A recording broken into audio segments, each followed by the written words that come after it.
Perjuangan Bolon menuju puncak kejayaan.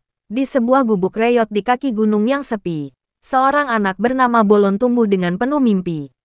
Meski dikelilingi kemiskinan, ia selalu memiliki keyakinan bahwa kehidupan tak akan selamanya suram.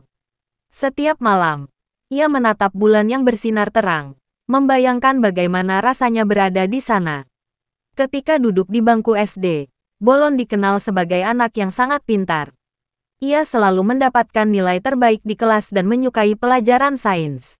Buku tentang antariksa menjadi kegemarannya. Meski hanya memiliki sebuah buku usang, ia membacanya berulang-ulang sampai hafal isinya. Suatu hari, aku ingin pergi ke bulan, katanya kepada ibunya. Sang ibu hanya tersenyum lembut, meski dalam hati ia khawatir. Bagaimana mungkin seorang anak dari keluarga miskin bisa mencapai bintang-bintang? Namun, semangat Bolon tak pernah padam. Saat SMP, sebuah peristiwa mengubah hidup Bolon. Suatu hari, ia tersesat di dalam goa saat mencari kayu bakar. Di dalam kegelapan, ia menemukan sebuah batu kecil yang mengeluarkan zat berkilauan. Ia mengamati bahwa zat tersebut mampu bereaksi dengan debu di sekitarnya, menghasilkan sesuatu yang menyerupai makanan. Bolon memutuskan untuk membawa sampel sel itu pulang. Ia bereksperimen dengan peralatan sederhana yang ia buat sendiri dari barang-barang bekas.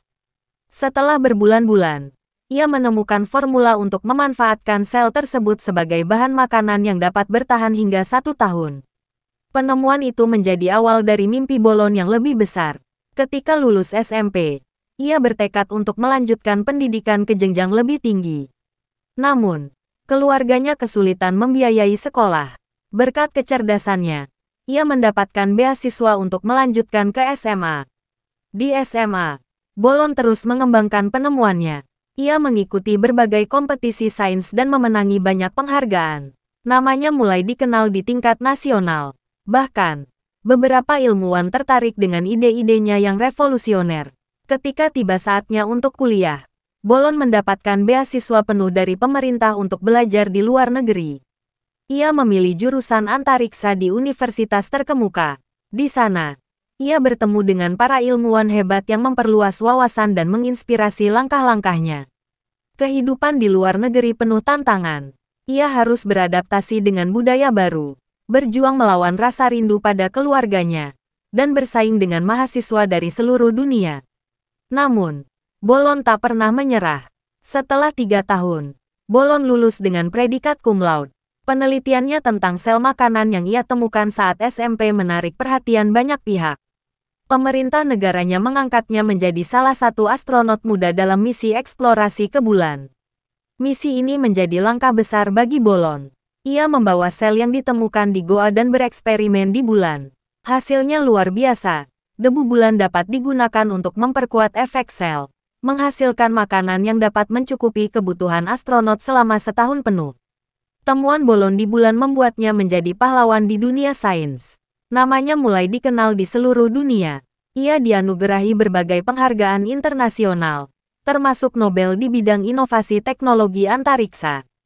Ketika pulang ke negaranya, Bolon memutuskan untuk mendirikan sebuah lembaga penelitian antariksa. Lembaga ini menjadi pusat inovasi, tempat di mana generasi muda dapat mengembangkan mimpi mereka seperti Bolon dulu. Kesuksesan Bolon tidak membuatnya lupa akan asal-usulnya. Ia membangun sekolah gratis di desanya, memberikan kesempatan bagi anak-anak miskin untuk mengenyam pendidikan. Ia juga sering pulang ke gubuk lamanya untuk mengenang perjuangan yang telah ia lalui. Selain mengelola lembaga penelitian, Bolon juga diundang menjadi dosen di berbagai universitas ternama dunia. Ia menginspirasi ribuan mahasiswa dengan kisah hidup dan dedikasinya terhadap ilmu pengetahuan.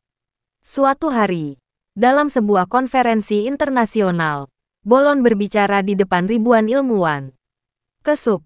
Kesuksesan bukan soal dari mana kita berasal, tapi tentang bagaimana kita terus bermimpi dan berjuang, katanya. Kata-kata itu disambut tepuk tangan meriah. Dengan kekayaannya yang melimpah, Bolon juga berkontribusi dalam penelitian antariksa global.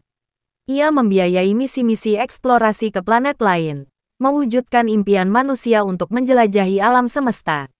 18. Meski telah mencapai puncak kejayaan, Bolon tetap rendah hati. Ia selalu mengingat masa kecilnya yang penuh keterbatasan, dan itu menjadi motivasi baginya untuk terus berbagi. Pada akhirnya, Bolon menjadi simbol harapan dan inspirasi bagi banyak orang. Dari gubuk reot di kaki gunung hingga menjadi tokoh dunia, perjalanan hidupnya membuktikan bahwa mimpi besar dapat dicapai dengan kerja keras dan tekad. Di bawah langit malam yang penuh bintang, Bolon sering berkata pada dirinya sendiri, "Aku adalah bukti bahwa tidak ada mimpi yang terlalu tinggi. Jika aku bisa, maka siapapun juga bisa."